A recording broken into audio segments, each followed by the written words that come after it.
ఓటమే విజయానికి తొలిమెట్టు. ఆ సూత్రాన్నే నమ్మాడతడు. సమస్య వచ్చిందని వెనకడుగు వెయ్యలేదు. ఓటమిని గుణపాఠంగా తీసుకున్నాడు. సమస్యల్లోనే పరిష్కార మార్గాలను అన్వేషించాడు. తన విజయానికి బలమైన పునాది వేసుకున్నాడు రంగారెడ్డి జిల్లాకు చెందిన రైతు రవికుమార్. కుందేళ్ల పెంపకం ప్రస్తుతం ప్రోత్సాహకరంగా ఉన్నా గతంలో మార్కెటింగ్ ఇబ్బందులు రైతులను తీవ్రంగా వేధించేవి. ఆ సమస్యతోనే తొలుత నష్టాలతో కూరుకుపోయిన తరుణంలో ఈ రైతు ఆత్మవిశ్వాసమే ఓటమిని జయించేలా చేసింది. నేడు సొంతంగా మార్కెటింగ్ వ్యవస్థను ఏర్పాటు చేసుకుని 10 మంది రైతులకు ఆదర్శంగా నిలిచేలా చేసింది. కుందేళ్ల పరిశ్రమను ఒక గాడిలో పెట్టి దీని ప్రాధాన్యతను పెంచే దిశగా ముందడుగు వేస్తూ స్ఫూర్తిదాయకంగా నిలుస్తున్నారు రైతు రవికుమార్.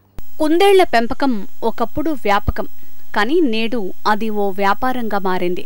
వ్యవసాయ అనుబంధ రంగాల్లో చక్కటి ఉపాధి అందించే పరిశ్రమగా మారింది. చికెన్, మటన్ మాత్రమే కాదు, కుందేళ్ల మాంసానికి ప్రస్తుతం మార్కెట్లో మంచి గిరాకీ ఉంది. వీటి పెంపకాన్ని వ్యాపార సరళిలో చేపట్టి ఎంతోమంది నిరుద్యోగులు ఉపాధిని పొందుతున్నారు. మాంసం ఉత్పత్తినిచ్చే మిగతా జీవాలతో పోల్చితే కుందేళ్లలో సంతానోత్పత్తి చాలా వేగంగా జరుగుతుంది. స్వల్పకాలంలోనే మంచి ఆదాయం పొందే వీలుంది. అందుకే ఈ పరిశ్రమ వైపు యువతరం అడుగులు వేస్తున్నారు. అయితే ఇప్పుడున్నంత మార్కెటింగ్ వ్యవస్థ గతంలో లేదనే చెప్పాలి. కుందేళ్లు కేవలం ఇంటి వరకు పెంచుకునేవిగానే భావించేవారు. కానీ 8 ఏళ్ల క్రితమే ఈ పరిశ్రమకు భవిష్యత్తులో మంచి గిరాకీ ఉంటుందని గుర్తించారు రంగారెడ్డి జిల్లా పెద అంబర్పేటకు చెందిన రవికుమార్. ఆరంభంలో కాస్త ఆటుపోట్లు ఎదురైనా నేడు వెనకడుగు వేయకుండా విజయ పథంలో ముందుకు వెళ్తున్నారు. తక్కువ శ్రమ, తక్కువ ఖర్చుతో అధిక లాభాలు గడిస్తూ తోటి రైతులకు ఆదర్శంగా నిలుస్తున్నారు. చాలా మంది కూడా మీకు ఇంత సక్సెస్ అవడం మీ సక్సెస్ కారణం ఏందంటారు. నా సక్సెస్ కారణం ఏంటంటే నిజాయితీ. మనం నమ్మి వచ్చినటువంటి కస్టమర్లను మనం వాళ్ళకి మంచి బ్రీడింగ్ ఇచ్చి వాళ్ళకి ఏ డౌట్ వచ్చినా కూడా ఎనీ టైం వాళ్ళు ఎప్పుడు ఫోన్ చేసినా కూడా మనం ఫోన్ ఎత్తుతా వాళ్ళ సరైన సహకారాలు అందిస్తూ వాళ్ళ సరైన సూచనలు ఇస్తూ వాళ్ళ మంచి మార్గంలో కనుక నడిపిస్తే వాళ్ళు సక్సెస్ అవుతారు. వాళ్ళు సక్సెస్ అయితే మనం సక్సెస్ అయినట్టే లెక్క. అదే నా సక్సెస్ కారణం. నా దగ్గర ఉన్నటువంటి కస్టమర్లు సక్సెస్ చేయడం మెయిన్. అది వాళ్ళు సక్సెస్ అవ్వాలంటే మనం ఏం చేయాలి? మంచి బ్రీడింగ్ ఇవ్వాలి. మంచి బ్రీడింగ్ ఇవ్వాలంటే డూబులుగా పిల్లలు పెట్టి మంచిగా పిల్లలు పెట్టాయి స్టార్టింగ్ నుంచి మనం సొంతంగా అబ్జర్వ్ చేసుకుంటా ఏ బ్రీడింగ్ అయితే బాగుంటుంది, ఏ కుందేలు అయితే మంచిగా పిల్లలను పెడుతుంది అబ్జర్వ్ చేసి వాటిని బ్రీడింగ్ పర్పస్గా పెంచి వాటిని కనుక మనం వాళ్ళకి కనుక అమ్మితే వాళ్ళు సక్సెస్ అవుతారు. రవికుమార్ కుందేళ్ల ఫామ్ పెట్టడానికి ముందు ఓ కిరాణా షాపు నిర్వహిస్తూ జీవనం సాగించేవారు. లాభాలతోనే నడిచినా అనివార్య కారణాల వల్ల షాపు మూసివేయాల్సి వచ్చింది. జీవనోపాధి కోసం పెద్దంబర్పేట వచ్చిన రవికుమార్ కిరాణా బిజినెస్లో ఉన్న పోటీ వల్ల మళ్లీ దాని జోలికి వెళ్లకూడదనుకున్నారు. ఇదే క్రమంలో కొత్తగా ఏదైనా వ్యాపారం చేయాలి అనుకున్నారు. తనకు పోటీ ఉండకూడదనే ఉద్దేశంతో ఆయన దృష్టి కుందేళ్ల పెంపకంపై పడింది. ఇప్పుడు నేను కిరాణా షాపు నుంచి మానుకొని ఈ రంగంలోకి వచ్చినప్పుడు మొదట 2 సంవత్సరాలు నేను అసలు సేల్స్ గురించి నేను ఆలోచించాల. నా పాయింట్ అలా ఏంటంటే నాకు ఒక రకంగా చెప్పాలి, నా బలహీనత అని కూడా అనుకోవచ్చు. ఫామ్ ఖాళీగా ఉండటం నాకు ఇష్టం ఉండదు. ఫామ్ ఫుల్గా ఉండాలి. అట్లా నాకు అట్లా ఉంటే నాకు బాగుంటుంది. అది ఆ ఉద్దేశంతో నేను ఫామ్ ఫుల్ అయ్యేంత వరకు 2 సంవత్సరాల పాటు ఫామ్ ఫుల్ అయ్యేంత వరకు నేను ఒక పీస్ బయటకు అమ్మడానికి అసలు ట్రై చేయాల. ఎప్పుడైతే ఫామ్ ఫుల్ అయిపోయిందో అప్పుడు ఇక సేల్ చేద్దాము అనే ఉద్దేశం మనసులో పడి అప్పుడు సేల్ చేద్దామంటే నాకు కను చూపు మేర కుందేళ్ళు కొనేవాడు కనపడలే నాకు ఆ రోజుల్లో. అరే ఏంటి ఇది, మనం ఇంత కష్టపడ్డాము, కుందేళ్ళు ఎవడో కొంటలేదు, మరి ఏం చేయాలి వీటిని అని చాలా ఇబ్బంది పడి ఇక ఏందే మనం రాంగ్ స్టెప్ వేసామా ఏంటి, ఏం చేయాలి వీటిని, ఒక్కోసారి వీటిని తీసుకెళ్ళి ఎక్కడ అడవిలో వదిలిపెట్టి వద్దామా, వీటిని తిండి పెట్టి ఆడపోసిద్దామా అన్న ఆలోచన కూడా వచ్చింది. కానీ ఇలాంటి ఆలోచనలన్నీ బ్రేక్ చేస్తూ ఒకటి ఏం చేశానంటే ఒక 50 చిన్న బన్నీస్ అంటారు, 1 month బన్నీస్. ఈ బన్నీస్ని తీసుకొని నేను వనస్థలపురం రైతు బజార్ దగ్గరికి తీసుకెళ్ళి ఒక సండే రోజు ఒక 50 తీసుకొని ఒక చెట్టు కింద పెట్టి కూర్చున్నా. ఆ 50 సేల్ చేయడానికి నాకు గంట బట్టల ఒక్కోటి 100 రూపాయలు ఆ రోజుల్లో. ఇవాళ 225 రూపాయలు ఒక్కోటి హోల్సేల్గా అయితే, రిటైల్గా అయితే జత 700 అమ్ముతున్నాం. ఆ రోజుల్లో ఒక్కోటి 100 రూపాయలే. ఆ 100 రూపాయలకి ఆ 50 సేల్ చేయడానికి నాకు గంట బట్టల. ఇక అప్పుడు నాకు అర్థమైంది, ఓకే ఇందులో లాభం ఉంది, ప్లస్ ఇందులో సక్సెస్ అవడానికి అవకాశము ఉంది. మనం అయితే దీనికి తెలియపరచాలి. మన దగ్గర పలానా వస్తువు ఉందని చెప్పి అనుకున్నప్పుడు ఆ వస్తువు మనకి అవసరమైన వాళ్ళకి పలానా సాట్ ఉందని తెలియాలి కదా. వాటికి అడ్వర్టైజ్మెంట్ అవసరము. ఆ ఉద్దేశంతో అందరికి తెలిసిన వాళ్ళకి అందరికి చెప్పడం, షాపులు తిరగడం, మన ఈ చికెన్ సెంటర్ల వాళ్ళ దగ్గర పోవటం, ఇట్లా మా దగ్గర కుందేలు ఉన్నాయి అని చెప్పి వాళ్ళకి చెప్పటం, వాళ్ళు కొంతమంది తెమ్మంటాం, కొంతమంది వద్దంటాం, ఏదో రకంగా జరిగిపోయింది. అట్లా జరిగి కొంత మొత్తానికి చిన్నగా అట్లా సక్సెస్ సేల్స్ పరంగా సక్సెస్ అవడానికి నాకు దాదాపు 1.5 years పట్టింది. కేరళ నుంచి 100 బ్రీడర్లను తీసుకొచ్చి పెంపకం ప్రారంభించారు రవికుమార్. పరిశ్రమ నెలకొల్పిన 2-3 సంవత్సరాలు చాలా ఇబ్బందులు పడ్డారు. పరిశ్రమ అయితే పెట్టారు, కానీ బ్రీడర్లను కొనేవారు లేరు. వీటి పోషణకైన డబ్బులు కావాలి. దీంతో ఆలోచనలో పడ్డ రవికుమార్ తానే స్వయంగా మార్కెట్కు వెళ్లి బన్నీలను అమ్మారు. గంటలో బన్నీలన్నీ అమ్ముడుపోవడంతో ఈ రంగంలో లాభాలున్నాయని గుర్తించారు. కేరళలో దొరుకుతాయి అన్నారు. కేరళలో తెలిసిన అతను పట్టుకొని కేరళ వెళ్ళి అక్కడి నుంచి ఒక 100 బ్రీడర్స్ తెచ్చుకున్నాను. అతను మాత్రం మంచి నెంబర్ 1 బ్రీడర్స్ ఇచ్చాడు. ఆ బ్రీడింగ్ తోటి నేను సక్సెస్ అయ్యా. ముందు ఇవన్నీ చూసి కూడా చివరికి ఇదైతే ఎందుకంటే ఇందులో జబ్బులు రావని చెప్పంగానే జబ్బులు వస్తాయి. భూమి మీద పుట్టిన ఏ ప్రాణికైనా సరే జబ్బులు లేని ప్రాణి ఏదో ఉంటుంది, ప్రతి దానికి ఏదో ఒకటి వస్తూనే ఉంటుంది. జబ్బులు లేని ప్రాణి ఏముంటుంది, వస్తుంది. అయితే ఏంటంటే దీనికి తక్కువ రోగాలు రావడం తక్కువ దీనికి. ప్లస్ ఏమైనా ఒకవేళ కర్మగాలి ఏమైనా రోగం వచ్చినప్పుడు దాంతో అదే పోద్ది, కానీ పక్కదాన్ని తీసుకొని పోవడం అనేది ఉండదు. దేనికి అదే అంటువ్యాధులు అంటే దీంట్లో అంటువ్యాధులు అనేవి చాలా తక్కువ, అంటువ్యాధులు లేవు అసలు. అందుకని ఈ ఫీల్డ్ ఎంచుకోవడం జరిగింది. తర్వాత మనం ఏ డాక్టర్ దగ్గరికైనా వెళ్ళు, బాళ్ళెంతలకు కానీ గుండె జబ్బులు ఉండాలకు కానీ ఎవరికైనా ఇలాంటి వాళ్ళకి ఏమైందంటే నువ్వు కోడి మాంసం తినొద్దని, మటన్ తినొద్దని ఇలాంటివి చెబుతూ ఉంటారు. కానీ కుందేలు మాంసం తినమని చెబుతున్నారు. బాళ్ళెంతలకు వస్తే కుందేలు మాంసం తినమని చెబుతున్నారు. అట్నే దీంట్లో కొలెస్ట్రాల్ 0, కొలెస్ట్రాల్ పర్సెంటేజ్ తక్కువ ఉండదు, అసలు ఉండదు. కాబట్టి దీన్ని తినమని చెబుతున్నారు డాక్టర్లు కూడా. ప్రతి వాళ్ళు కూడా ఈ గుండె జబ్బులు ఉండాలి కానీ ఎవరికైనా సరే ఇది ఆరోగ్యరీత్యా చాలా మంచిది. పొటాషియం ఎక్కువ ఉంటుంది, కొలెస్ట్రాల్ తక్కువ, అందుకని తినమని చెబుతున్నారు.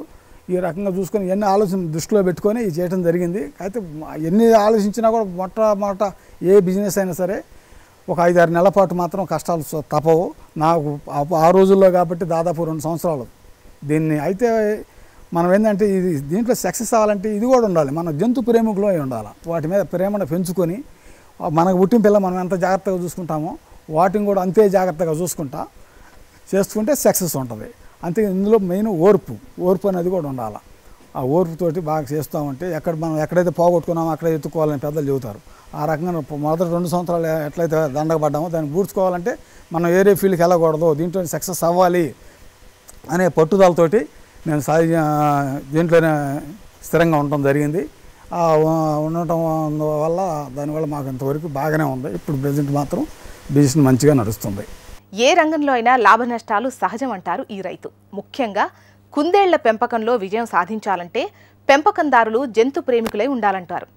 ఓర్పు, నేర్పు తప్పనిసరిని సూచిస్తున్నారు. ఆ విజయ సూత్రమే తనను ఈ రంగంలో నిలబెట్టిందని చెబుతున్నారు రవికుమార్. కుందేళ్ల పెంపకం చేపట్టే ప్రతి ఒక్కరూ పెంపకంపై అవగాహనతోనే రావాలంటున్నారు, లేదంటే సమస్యలు తప్పవు అంటున్నారు. కుందేళ్లు చాలా సున్నితమైన జీవులు కాబట్టి వాటిని కంటికి రెప్పల్లా జాగ్రత్తగా పెంచాలంటున్నారు రవికుమార్.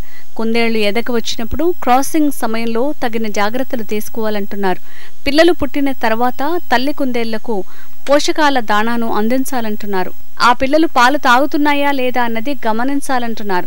ఒక్కరోజు పాలు తాగకపోయినా మరణించే అవకాశం ఉందంటున్నారు. రాబిట్ క్రాసింగ్ టైం అనేది ఆడదానికి 5 నెలలు నిండాలి, మగదానికి 6 నెలలు నిండాలి. అది అప్పుడు క్రాసింగ్ టైం. ఇలాంటివి మీకు అమ్మేటప్పుడు కూడా మేము కస్టమర్లకి ఈ బ్రీడింగ్ పర్పస్ అమ్మేటప్పుడు కూడా ఆ టైమే 6 నెలలు, 7 నెలలు, 5 నెలలు ఇట్లాంటివి ఇస్తాం. అంటే ఫస్ట్ క్రాసింగ్ మీ దగ్గర అవుతుంది అన్నమాట. ఫస్ట్ క్రాసింగ్ మీ సెటిల్ అవుతుంది. అలాంటివి మేము ఇవ్వడం జరుగుతుంది. అయితే ఈ క్రాసింగ్ పెట్టినప్పుడు మీరు ఈరోజు మనం క్రాసింగ్ పెట్టామనుకోండి, ఎట్లా క్రాసింగ్ చేయాలి? ఆడదాన్ని తీసుకెళ్ళి మగదాని దగ్గర వేయాలి. మగదాని దగ్గర వేసినప్పుడు అది క్రాసింగ్ అవుతుంది. క్రాసింగ్ అయ్యి మగది పక్కకు పడిపోతుంది. అదే గుర్తు. ఎప్పుడైతే మగది పక్కకు పడిపోయిందో అప్పుడు క్రాసింగ్ అయిపోయినట్టు లెక్క. అట్లాంటి క్రాసింగ్ అయిపోయిన తర్వాత దాన్ని తీసేసి దాని ప్లేస్లో దాన్ని పెట్టేసేసి ఏ రోజైతే మనం క్రాసింగ్ చేసామో ఆ రోజు దాని మీద స్టిక్కర్ మీద డేట్ వేసుకోవాలి.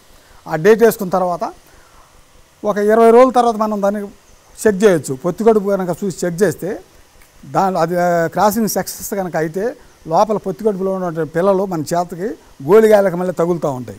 ఆ రకంగా సక్సెస్ అయిందంటే 20 రోజులకే తెలుసుకోవచ్చు. ఆ 20 రోజులు తెలుసుకున్న తర్వాత చెక్ చేసి అది సక్సెస్ అయిందని తెలిసిన తర్వాత మనం ఏ రోజైతే క్రాసింగ్ పెట్టామో ఆ క్రాసింగ్ డేట్కి అంటే ఒక మంత్కి ఒక 2 రోజులు అటు ఇటుగా డెలివరీ అవుతుంది.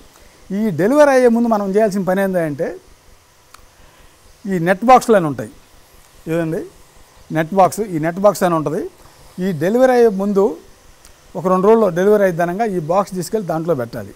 దాంట్లో పెడితే అప్పుడు అది క్రాసింగ్ వచ్చి ఆ టైం వచ్చినప్పుడు తన బొచ్చు దాన్ని పీక్కొని దాంట్లో గూళ్ళలాగా ఏర్పరచుకొని బెడ్లాగా ఏర్పరచుకొని దాంట్లో పిల్లల్ని పెట్టడం జరుగుతుంది. ఈ పిల్లలు పెట్టిన తర్వాత 1 గంట 2 గంటల్లోనే ఆటోమేటిక్గా తల్లి పాలు ఇచ్చిద్ది. లేకపోతే తల్లి పాలు ఇవ్వట్లేదు అని చెప్పి ఒకటి కొత్త కాబట్టి ఒకటి ఇవ్వవచ్చు. ఆ ఇవ్వనప్పుడు మనం పట్టుకొని ఇప్పించాలి. అట్లా కనుక మనం ఇప్పిస్తే అట్లా రకంగా చేసుకుంటే ఒక్కోటి యావరేజ్న అది ఒకటి 5 పెట్టిద్ది, ఒకటి 10 పెట్టిద్ది, 10, 12, 13 దాకా పెడతాయి. పెట్టినప్పుడు ఏంటంటే మనం యావరేజ్న 5 లెక్కేసుకోవాలి. యావరేజ్ కొన్ని మొటాలిటీ ఉంటుంది కాబట్టి యావరేజ్న ఒకటి ఎక్కువ పెట్టినా ఒకటి తక్కువ పెట్టినా 5 పిల్లలు లెక్కేసుకోవచ్చు మనం.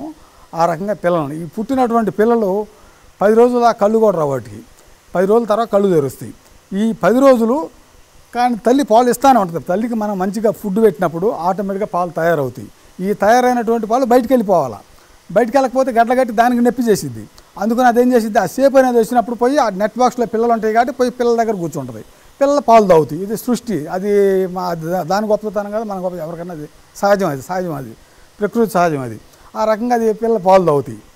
అయితే ఇది పోయి కూర్చున్నప్పుడు ఈ 10, 12, 7 పిల్లలు ఉంటాయి కదా, ఒక్కో పిల్ల బాక్స్లో అటు పక్కన ఇటు పక్కన పడుకొని నిద్రపోతూ ఉంటుంది. నిద్రపోతుంటారు. అది పాలు తాగదు. పాలు తాగకపోతే ఒక్కరోజు పాలు తాగకపోయినా సరే మరణించే ప్రమాదం ఉంటుంది. అందుకని మనం అది తాగిన తర్వాత ఇవన్నీ మనం చెక్ చేయాలి. అన్ని పాలు తాగినయా లేదా అనేది మనం చెక్ చేయాలి.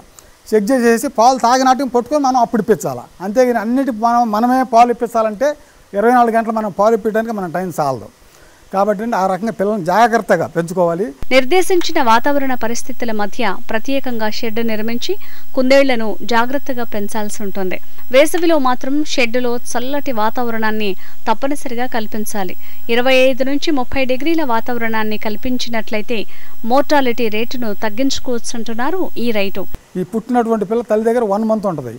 ఈ 1 మంత్ పాలు తాగటం ఏంటి, మేత మేయటం ఏంటి, నీళ్ళు తాగటం ఏంటి, దానా తినటం ఏంటి, తల్లిని చూసి అన్నీ నేర్చుకుంటుంది. అది నేర్చుకున్న తర్వాత 1 మంత్ అయిపోతుంది. 1 మంత్ అయిపోయిన తర్వాత దాన్ని తీసి పక్కన పడేసేయాలి. పక్కన పడేసి తల్లిని మళ్ళీ క్రాసింగ్ పెడతాం.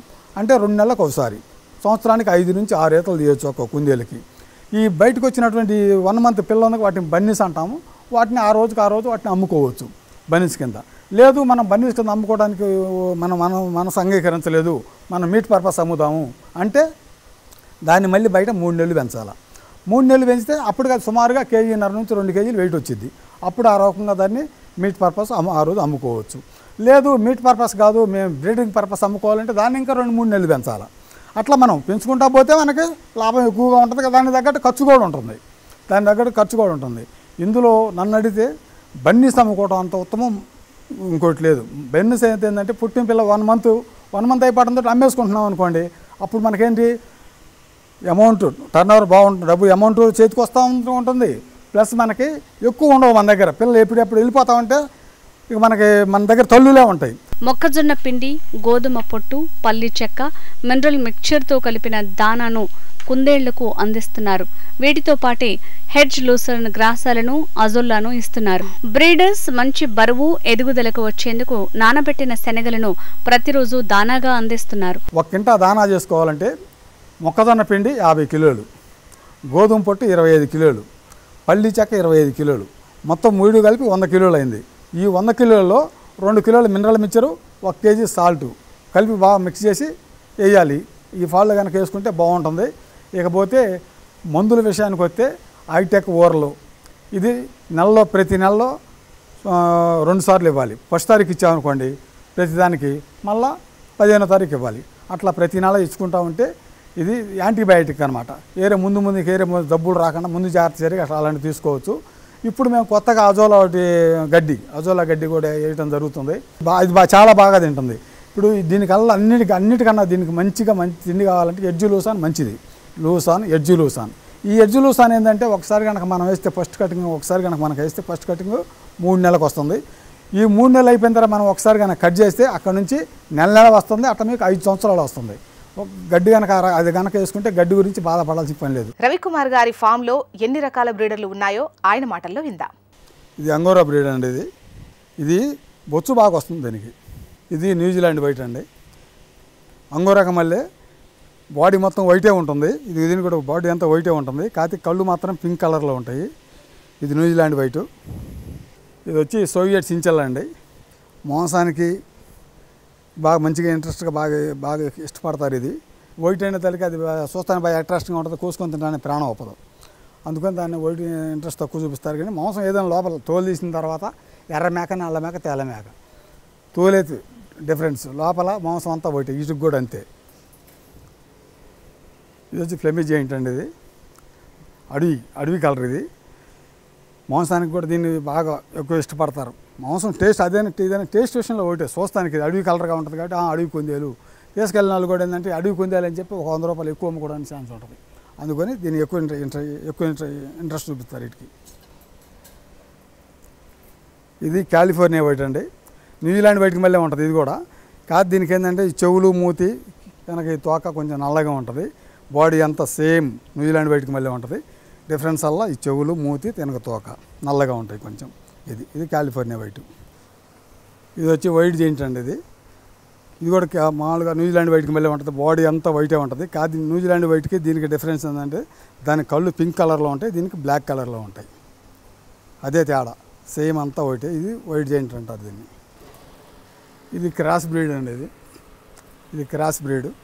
న్యూజిలాండ్ వైట్కి బ్లాక్ జెయింట్కి క్రాస్ బ్రీడ్ చేస్తే ఇట్లా వస్తున్నాయండి. కొంత వైట్, కొంత కలర్ని బట్టే. ఇది క్రాస్ బ్రీడ్ అంటారు దీన్ని. ఇది బ్లాక్ జెయింట్ అండి. అంత ప్యూర్ బాడీ మొత్తం బ్లాక్ ఉంటుంది. దీన్ని బ్లాక్ జెయింట్ అంటారు. మార్కెట్ గిరాకీ ఉందని తెలుసుకొని ఎక్కువ మంది ఈ రంగం వైపుగా వస్తున్నారు. కానీ సక్సెస్ రేట్ చాలా తక్కువ ఉంటుంది. లక్షల్లో ఆదాయం వస్తుందని ప్రారంభంలోనే పెద్ద మొత్తంలో పెట్టుబడులు పెడుతున్నారు. అవగాహన లోపంతో నష్టపోతున్నారు. అందుకే కొద్ది మొత్తంలో పెంపకం చేపట్టి లోటుపాట్లను గమనిస్తూ నిదానంగా వాటి సంఖ్యను పెంచుతూ ఉండాలి అంటున్నారు.